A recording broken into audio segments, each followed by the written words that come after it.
Hi, this is Dr. Scott Young, and today we're going to do a little different kind of thing. It's going to be a three-part series. They'll be shorter, each one of these. But here's what I want you to do. And I saw this in the Bible, but I didn't know how to put it together in the way that we're talking about. So this took me a while to kind of set this puppy up. But we're going to do the tribulation series, the Cabal. And we're going to do a three-part situation. The first one is called corruption. Coming right up.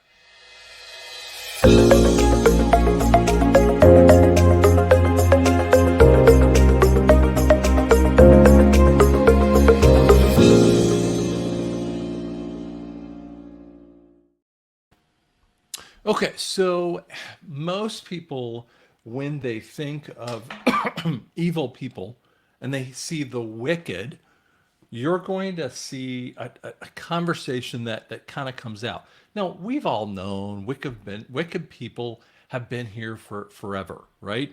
And so when you think of wicked people, sorry, moving my foot here for a second. If you think about wicked people, you're thinking about maybe someone who does something, or you think about evil people or wicked people. Normally, that's someone who's made a really strong choice to go in a particular pattern of life in the realm of off of the Bible, way off of the circumstance. We're not just talking about someone who's an atheist. We're not talking about someone who's done bad things, or even necessarily someone's been in jail. It actually doesn't have a lot to do with that. Wickedness resides in the heart. And that's why when people talk about, the problem of evil, and they think that we're going to solve it by the EBS tribunal kind of things, I'm like, wickedness resides here, guys. I mean, if you interviewed any person, and by the way, psychologists, psychiatrists, counselors of every type have actually talked to people in every way. And one of the things that they kind of note is that everyone has their own sins, right? I do, you do, everyone else. But we've actually taken them to, their final level, whatever that might be, right? And this happens with addiction, especially, and you fight that, and you're working to flee from the temptation, right? But when you start to give in to them and those fantasy life becomes reality, and then reality starts to make choices, we see that wickedness come in. And what we're talking about is levels of really Satanism. And so when you're seeing this, and the word talks a lot about that, again, it's not someone, an atheist is not a Satanist necessarily at all. I mean, and these people actually kind of believe in God, and they'll actually talk about it. And some of them are actually putting on what the word would say, a type of holiness with that too. And I would call them the goats or false teachers with that too. But that's not always just in that case. Secondarily point. Secondarily, there have been biblical levels of wickedness in BC timeframes and AD timeframes and beyond. We have recognized ones that we see in our time frame, and then there are two other groups that I would say that are really out there. One that I'm going to skip over are the ones that will happen at the end of the tribulation. Now, the whole point of the tribulation, God could actually fix everything in 5 seconds. And I go, why would we need to have a 7-year tribulation? And even if you don't agree with me on the tribulation of 7 years, let's say you talk about only the great tribulation in the last 3.5. But why do you need even 15 minutes for God? Because he already seen everything from the foundation of the earth. 6 different times in the New Testament it says, from the foundation of the earth. And so you go, well, does God need an extra amount of time to figure it all out? Or to line them all up or let them see their heart? And the answer is, man looks on the outward appearance, God looks upon the heart. So I'd go, well, that doesn't really fit either. So therefore, what the whole point of the tribulation is for you, or if you're, if you're not a believer right now, for everyone to walk into this situation and say, you know what do I really believe about God? And it's going to get so extreme that even the hardened will either turn against God or turn for God. And it won't be like an in-between status. And because every day there will be something, you know, in essence, we always say biblical, which obviously everything in the word is biblical, but specifically in the 650 scriptures that talk about the tribulation, the 333 probable verses that happen, well, at least more than 300 verses that happen of the millennial reign. And there's actually as much of that 650 verses that happen in the tribulation, maybe as much as several dozen talk about one day, which is the great day of the wrath of the Lamb. And that's where we see this conversation of wickedness. So the concept keeps coming up in most people who have an idea about the tribulation, and they think that as the bride of Christ leaves, or as the tribulation starts, wherever they land upon that terminology, but around when the tribulation starts, the Antichrist is revealed, and he's revealed by a group of guys. And yet, as I show you through this thing, and through this 3-part series, you're going to see, wait a second, there's actually another group of people that will exist before the tribulation, but are actually in our time frame. Now, they've existed for a long time. The current iteration of the Cabal would actually start from 1913 and on, but it doesn't mean that they weren't there before. Okay, so don't just think about it that way. But I'm just talking about this current iteration. Now, obviously, that's 11 years on us today. And so I would say, well, yeah, that gets a little bit funny, because that's many generations of people. That's pre-existent of the greatest generation to the baby. I mean, the traditional generation to the baby boomers, to the X generation, to the Y generation, and then to the Z. So that's a lot of generations. Some people look at the greatest generation, their parents, and so that we would have to include them in that one. And so it becomes a little bit difficult when you look at that. But this group, we like to refer to them as the Cabal. And you're going to see how it sets itself up here, okay? So we'll show you more about as we go along here. Okay, so let's bring it up on the screen. That was the long introduction. Sorry about that. But are the Cabal in the Bible? Now, I always kind of say this because people ask me all the time. Go to drscottyoung.com if you want to find my social media sites, okay? I don't sell crypto. I don't do QFS. You don't have to set it up. It's already pre-existent, set up for you. Not from the foundation of the earth, but it was set up years ago. So don't worry about it. It's already set up. You don't have to do anything for that. Okay, it's a big area that we kind of get a lot. Okay, so let's talk a little bit about this. Now, by the way, I want to share with you, this is the picture from my book, Violin Secret. It's the very first picture. We tried everywhere to find out who actually took this picture.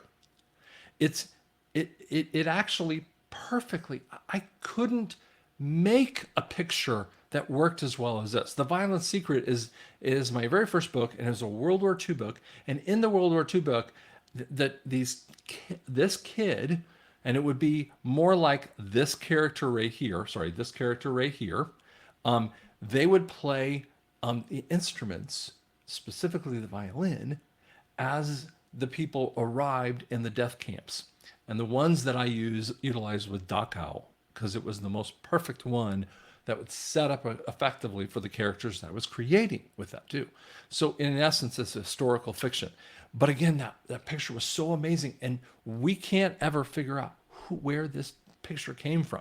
So that's part of the cover. So it's a kind of a cool picture. Okay, so that's a little bit of background on that this actual real picture that no one can actually trace exactly where it came from. And The part that we're going to talk about today is corruption. Okay, so when we talk about secrets, I want you to think about secrets for a second. Now, secrets are, we think of secrets on the current iteration, this time frame of secrets. We go, oh, let me tell you a secret. And by the way, people love telling secrets to one another. That's what actually drives some of social media, is they're telling secrets with one another. It's a gossip kind of thing. But that's not how the Bible actually looks at them. Secrets are things that you cannot share with that too. And you're going to see several several points of secret that come up in scripture. One of them is in Daniel, and I don't have it off the top of my head, but it basically says, Daniel wants to write down something that's actually happening in his conversation with this angel. They're talking about end time issues. And I want to say it's like Daniel 8 or 9 in that kind of range. And the angel says, no, no, no, don't write that down. Seal it up for the end times, where knowledge goes to and fro, which means a massive increase of knowledge. The second one actually is in Revelation 10. And in Revelation 10, it talks about the seven thunders.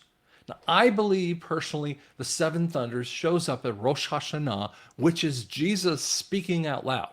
He speaks so loudly. It actually is inferenced in Revelation 4. But in Revelation 10, he speaks out a statement.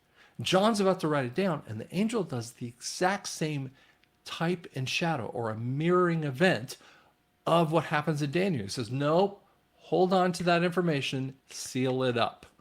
Because it's a very specific amount of information. And I know everyone would love to try to figure out what it is, but you're not going to figure it out because it's so probable, time locked, you're never going to know that actual secret. So that's how the Bible looks at secrets. It's not going to tell you. Okay? But let's talk a little bit about some of the interesting scriptures that are out there. So we have Isaiah 45, verse 3. I will give you treasures of the darkness, riches from secret places, so that you may know that I, Yahweh, the God of Israel, call you by your name. And you go, I will give you treasures of darkness. That's satanic in essence. They have taken that stuff and we reclaim that. That is a time frame. The reason why I bring this verse up, and you might say, well, isn't that for, the people of the past, like in Isaiah's time? No. Did it happen in the early New Testament time frame? Nope. Does it happen in any other time frame, specifically in the tribulation? No. In actuality, I want to say it's the third seal, if I remember right off the top of my head here. The third seal says that there will be inflation. Yes, what it is. Sorry, the third seal, there is massive hyperinflation. Now, you might say, oh, we're living in that right now. Yes, we are. No, we're not. We haven't seen the Antichrist yet. It's not a system. It's a man. So here's what happens. Some people want to say that comes out in that circumstance. And yet, hyperinflation will hit the world in the tribulation like nothing we've ever imagined. People will be living in absolute squalor in so many ways that you can't possibly imagine. And everything that happens in the tribulation is magnified 10, 15 times more than you can ever possibly imagine. So this is not a related verse to anything in what the Bible has actually shown you. So it has to be a future prediction. So I will give you treasures in the darkness, riches from secret places. And when you kind of look at that, that might be similar to something called DUMBs, deep underground military bases. And you're going, whoa. So that you may know that I'm God. I call you by my name. Now he's talking to Israel. And so it's like, but it's also talking to the people. Again, not in the end time. Micah 3:2. You hate good and love evil. You tear off the people's skin and strip their flesh from their bones. And you're going, Okay. Now, this has actually happened for a long, long time. We have seen this in Satanist rituals. If you actually research a little about that, you can see this in satanic rituals, but you haven't really seen it on a broad scale like we're going to see it with this iteration of people that we'll finally see at the military EBS point. When we see that, you're gonna and I even have verses about that one. So that's the later verse here. But they're stripping off the flesh of their bones of the people. I think that you can actually go through Telegram or any other room and you can find actual stuff that's showing up here. Scary stuff. 2 Corinthians 4:2. Instead, we have renounced shameful secret things, not walking in deceit or distorting God's message. That means the word of God, but commending ourselves to every person's conscience in God's sight, but by an open display of the truth. Now, what Paul is talking about in 2 Corinthians, that they're renouncing the shameful secret. I believe America is going, and the world, by the way, too, is going to see those shameful secrets come out. And people stop walking in that deceit and distortion of the message of God. I always say to people when they talk about this, and they talk about how there are 777 books of the Bible. And I know the guy who actually wrote that kind of conversation because it's the first guy that brought it up. And he did it in 2020. And I went back and forth with this guy. He's not a believer. He's just a nice guy. And I won't get into that any further than that. But what happened with him is that when he was bringing up this kind of thing, it was kind of just a trite message. And people locked onto that. And they kept locking onto that. And I go, and they basically said that the Vatican has covered up all those secrets and they will finally get to see it. And I go, listen, if you have a piece of information that you're going to share with the world and you want to bring it out, and because we want to bring those secrets out, who does that benefit? And you go, well, of course that benefits humanity. No, who did it benefit by us seeing those secrets collapsed down? Did it benefit God in essence? And the answer is no, because that's the original point that we need to talk about. Does it benefit God for several thousand years that the Bible hasn't really been true? It's only partial or made up, or we didn't have the right information. That doesn't benefit God. That only benefits Satan. That's how he wants to think. And so if you think of this as a God versus Satan in essence point, who benefits from that lie or that supposed opinion, which is closer to lie than truth? And the answer is not God. He actually says in his own word over and over again, your word is truth. Or sanctify them in the truth, for your word is truth. Wow.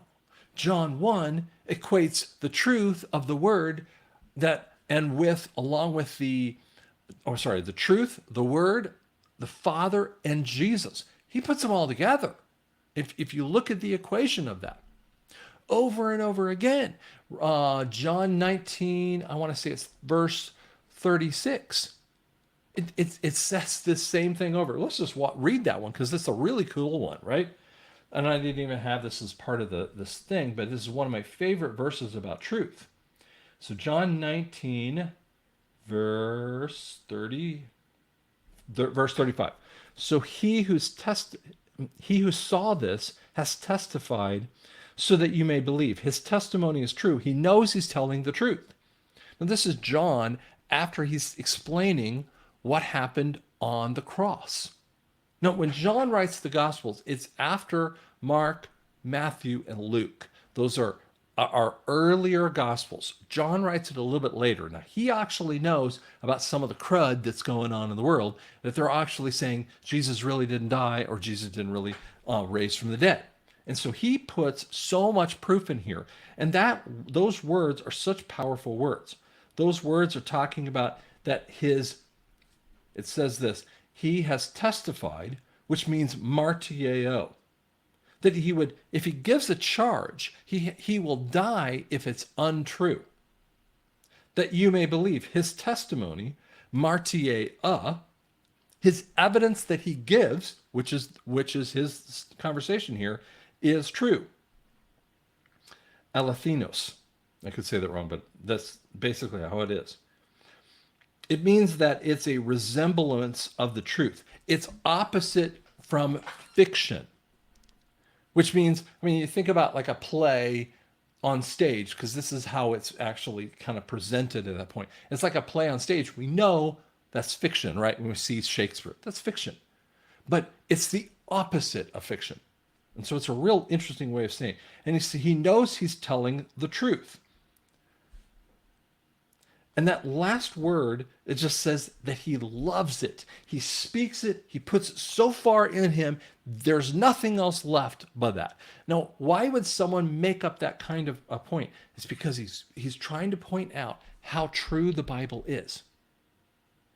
And when people have this idea, so if the Bible over and over says it's true, and yet we have this conversation of the distortion of the message of God because of all the shameful secrets, the answer is, how in the world would that be something that God loves? How would he let 2,000 years go by without everyone knowing the truth? That means everyone would have died in their sin for almost 2,000 years. So no one would have the truth. Therefore, no one's saved. And that's how crazy it is. And these people who distort truth, I get really pissy about that, because this verse is one of the more powerful ones, and it's predicting a time frame that we're living in right now. So let's look at some interesting points of boastful infiltrators and false prophets. 2 Timothy 3, verse 2. So let's pick that one up here. You guys can kind of read along with me. Okay. So this says, for people will be lovers of self, lovers of money, boastful, proud, blasphemers, disobedient to parents, ungrateful, unholy. Now it goes on in verse 3, but I don't want to really get off too far in that particular one. Self is philetos, which is a type of masturbation. I mean, like, it's all in the selfie, that kind of response too, but it has a sexual connotation. Money. It's a greed, the word means an extreme greed, so far beyond great wealth. It's so far beyond anyone's dreams. That's how that word means. Boastful and proud.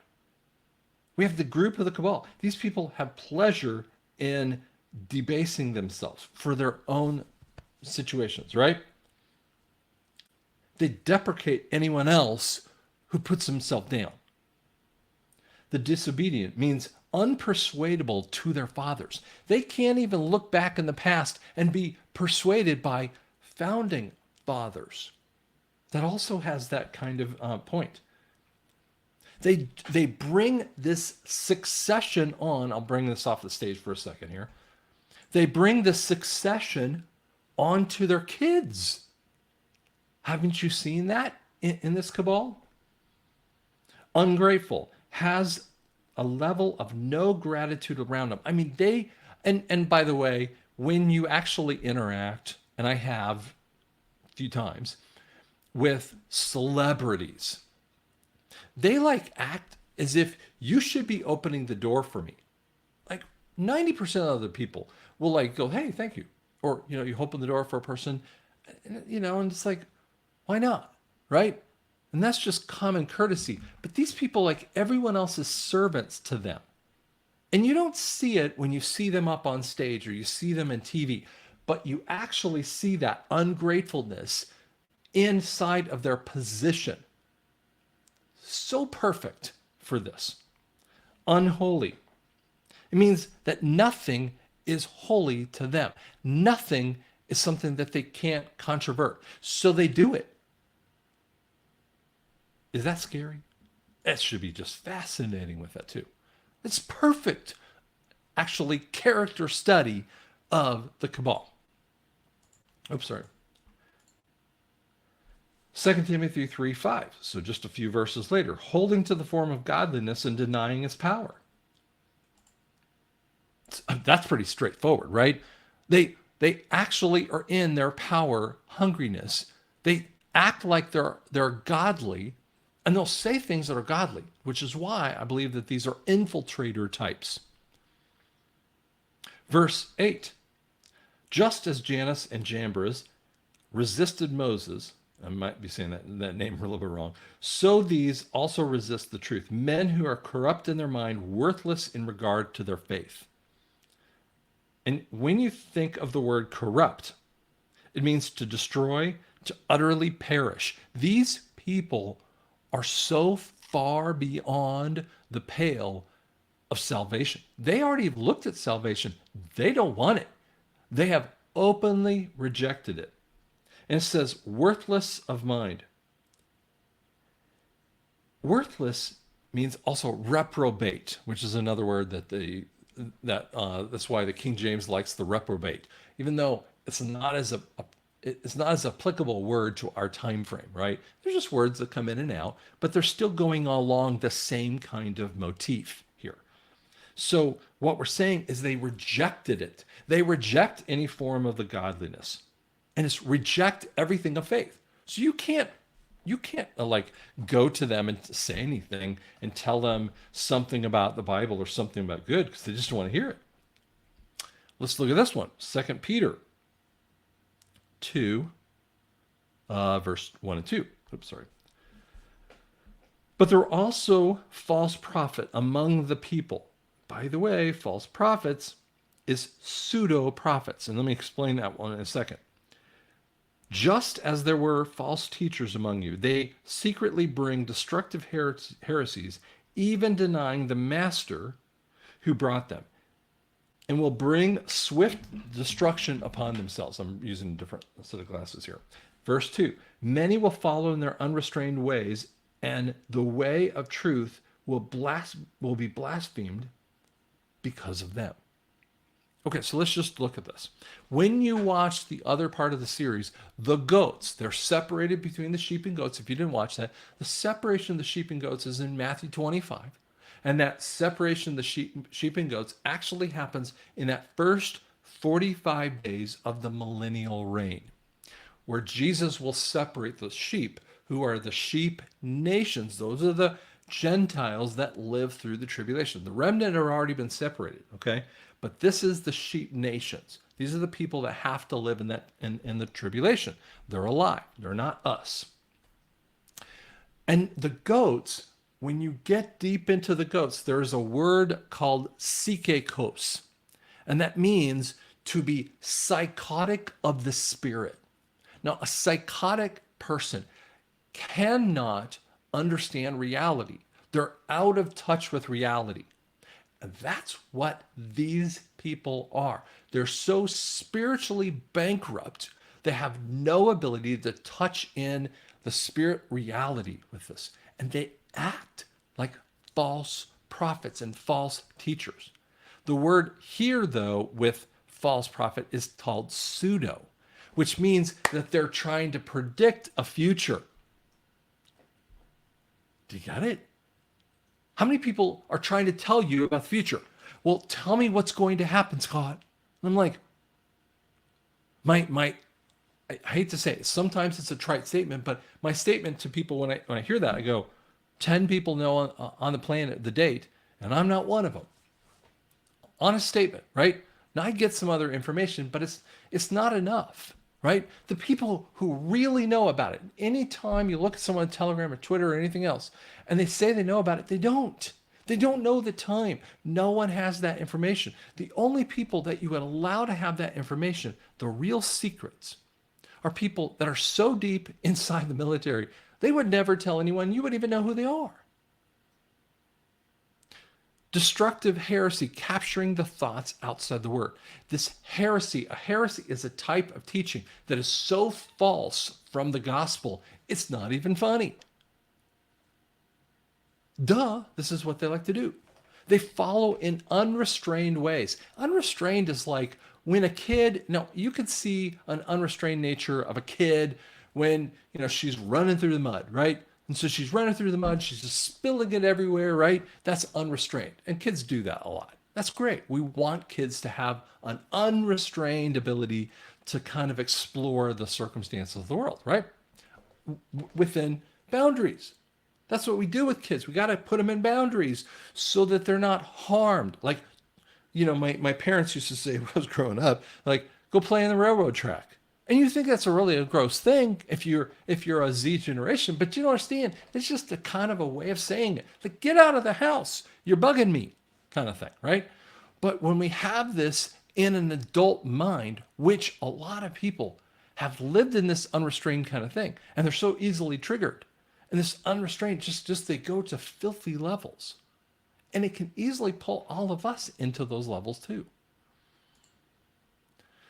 2 Peter 2, verse 13. So let's flick over here. So suffering harm as payment for the unrighteousness, they consider it pleasure to carouse in the daytime. They are spots and blemishes, delighting in their deceptions as they feast with you. I mean, that means they spend time with you. The Cabal is a type and shadow of those goats down the road. And they are not going to exist, but it doesn't fix the heart of man. When they delight in their deceptions, it means they make their home with you. Now, up here in your mind, right? Or you spend time with them. And that starts to infect your mentality. And you don't believe in the Bible anymore. You don't believe in the things that are foundational. And so then you're easily whipped about. And you have this crazy whipping about. And that is a major problem that I see. This is the first part of that. So this is what the boastful, the infiltrators, and the false prophets. Now, we're going to do the next one, not this time frame, but we're going to do the next one on our next episode. So I hope this helps you out. If you like what we did here, I want you to do me a favor, go and like and subscribe. Show other people about this. It helps me out with that circumstance. If you want to go on to drscottyoung.com, you can actually download a whole bunch of different things. There's some articles and Nisara things. You can donate to me. That's great. It helps me out, but it's never asked for. Okay, you can download as many of the little things as you want to, and I don't even get the email. It just goes into our database with that too. It's not trying to. And frankly, most people have noticed I don't email them that much. Okay, if ever. But I never contact anyone to try to ask for money. That's the one point that I would say. Guys, be calm. It's going to be okay. But you need to start preparing yourself for that post-Nasara time frame. It's going to be cool. Thanks.